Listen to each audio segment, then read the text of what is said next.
Hey, what's going on? You know who it is. You know what it is. All right, I got to keep it 100. I've never liked Mike Ditka for just various reasons that I'm going to explain in this video. I've never liked that dude. He just always rubbed me the wrong way. You know, it's just certain type of people you could just look at.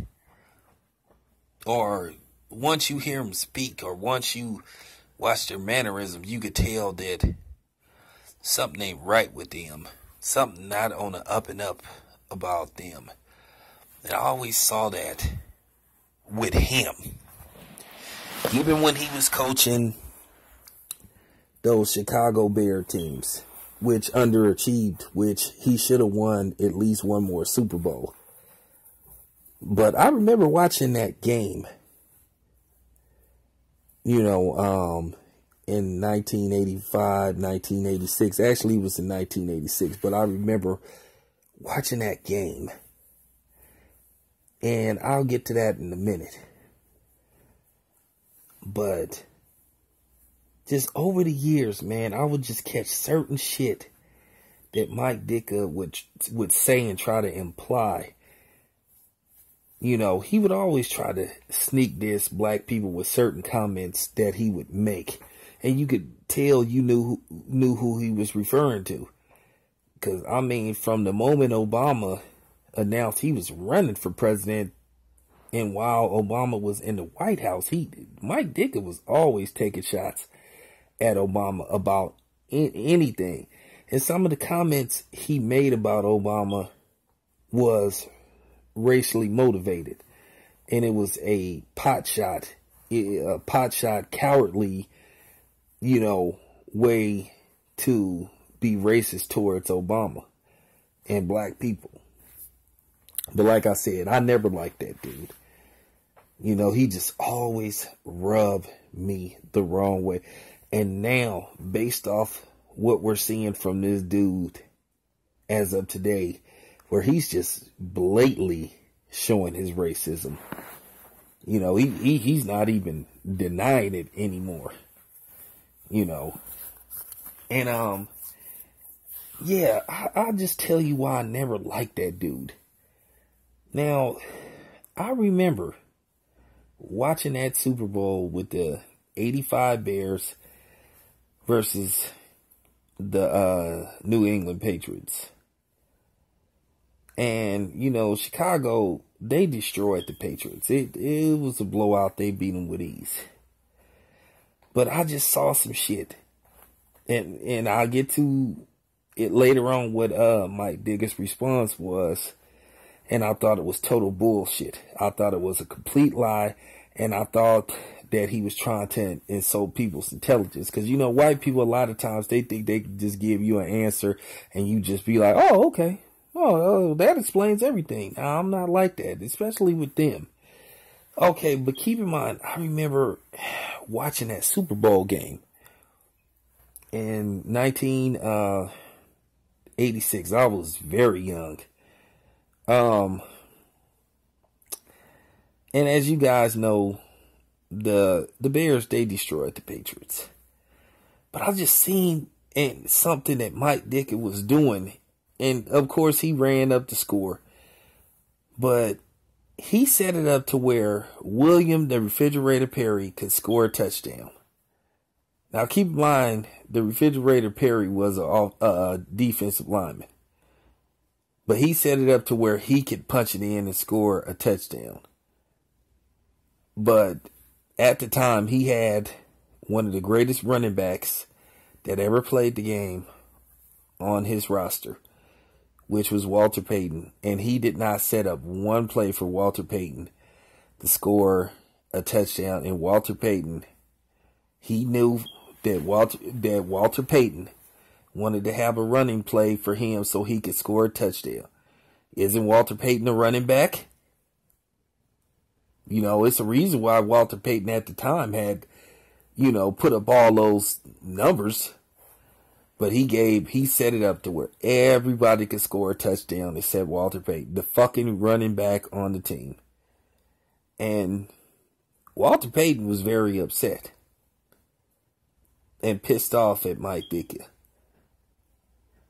which he should have set it up to where Walter Payton could score a touchdown, and he didn't do it. And then, when they finally asked him about it years later, he comes up with this. I think they did a Football Life, and they asked him, well, did you know Walter Payton was upset that you didn't run a play for him to score a touchdown? So Mike Ditka says, oh, I really regret it, and I didn't know it meant that much to him. What? The fuck you mean? This is the dude that's on his way out. This is the first and only Super Bowl that he ever played in, if I'm not mistaken. What the fuck you mean you didn't know it meant so much to him to score? Wow. And then, I was just like, fuck this dude. And I was watching the game. I was like, why hasn't he set it up for Walter Payton to score a touchdown? But we found out, like, well over 20 years later, what was his so-called bogus-ass excuse. But yeah, Mike Ditka, he did a lot of shit. And a lot of his players did not like him. A lot of them did not like him. Because a lot of them thought he was an arrogant, blowhard, and he was a snake, too. Now, keep in mind, a lot of those Chicago Bear players got to do commercials. Jim McMahon got to do commercials. William the Refrigerator Perry got to do commercials. Now, he told some of his players to cut down on the commercials, right? Because he said it was a distraction and they needed to focus on football. But guess what this motherfucker did? This white motherfucker snaked one of his own players out of a commercial. And we like, who does that? A lot of his players did not like him. Of course, they're not going to, of course they wouldn't have said it back then, but keep in mind, they didn't have the 24-hour media coverage that they have now. But yeah, he did a lot of shiesty shit. Now, eventually, he ended up getting fired, from Chicago. And he went on to coach the Saints. And I think he was the coach / GM at the time. And he traded all these draft picks and shit to pretty much get Ricky Williams, who had won the Heisman Trophy. Now, it was this other shit that he did. That fucking magazine spread, I think it was in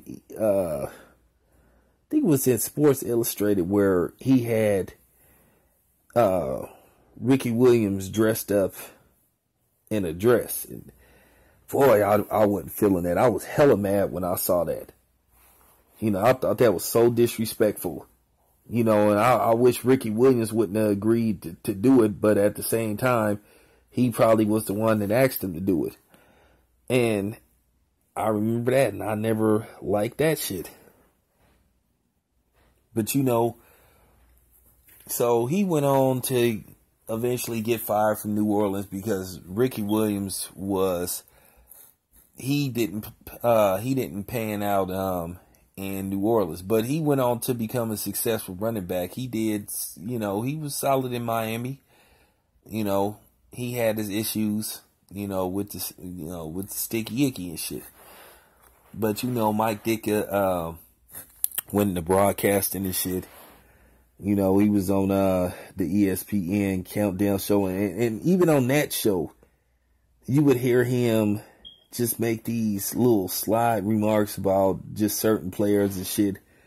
He was sitting up saying Matthew Stafford shouldn't wear his hat backwards and all that type of shit. But you would hear him come across as a dictator and a dude that thought he knew everything. And then you would hear him say certain shit about black players versus white players that you would deem, damn, that was, kind of suspect. That was a suspect remark, but you could just tell it was a suspect underground, on the slide racial remark, and like I said, this dude, I always thought the dude was a racist.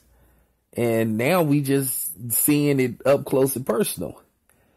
But this dude had quite a few little, incidents and shit. You know what I'm saying?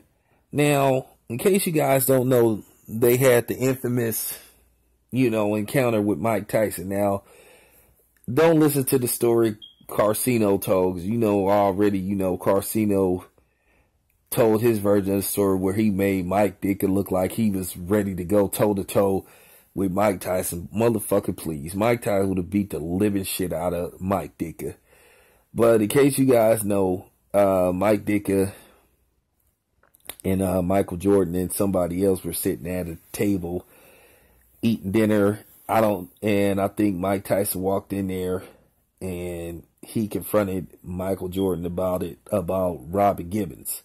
Because Michael Jordan used to smash Robin Gibbons. So they said Mike Tyson stepped to Michael Jordan and was like, hey man, you used to fuck my bitch and all that type of shit. I mean, and first they said Michael Jordan tried to act like he didn't know who Mike Tyson was. Now keep in mind, Mike Tyson was the heavyweight champion. I don't know what year this happened, but it happened like in the late 80s during the Robin Gibbons shit, which was the beginning of the end of Mike Tyson, mentally.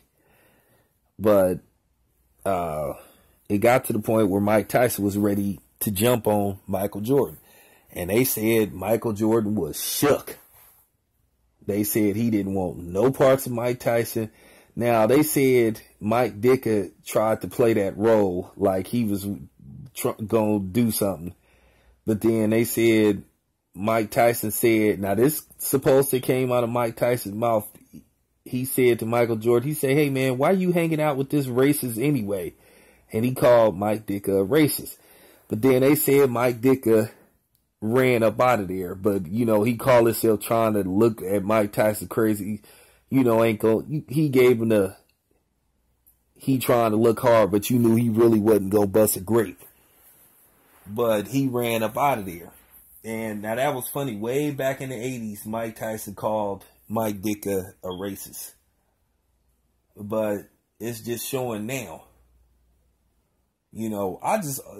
So anyway, nothing didn't happen, but, this is in somebody's book. But yeah, they said Mike Tyson was ready to jump on Michael Jordan. And they said Michael Jordan was shook.